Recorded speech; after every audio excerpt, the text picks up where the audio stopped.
So we have been spending the last couple of days looking at artwork done by Jacob Lawrence. We're gonna continue working on our learning target, but instead of looking at Jacob Lawrence, we're gonna be looking at this artist named Walter Ellison. We remember that the Great Migration brought millions of African Americans from the rural South to northern cities between 1910 and 1970. Ellison's painting, TrainStation, which is the name of this one, was inspired by this historic event.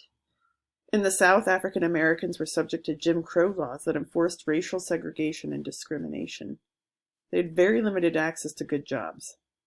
They moved to northern cities such as Chicago in search of work and a better life.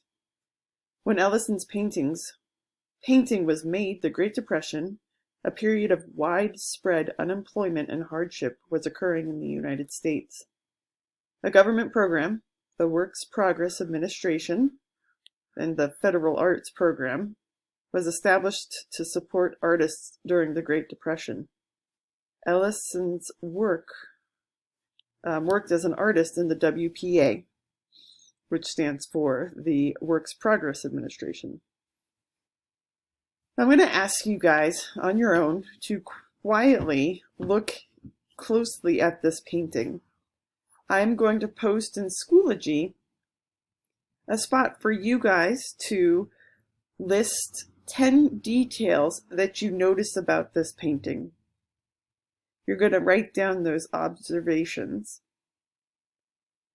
And then underneath that, I'm going to have you guys answer some questions about the painting. And I want you to really look at it. I'm kind of bad at analyzing art, and it takes me a lot of work before I see kind of hidden symbolism. But I want you to look and see if you can figure out what is going on in the picture. Or what did you see first when you looked at it? And why? And how the artist shows us what is important. So try to spend 3 minutes just looking at the picture, 5 minutes making observations of what you see, and then a few more minutes after that answering the questions.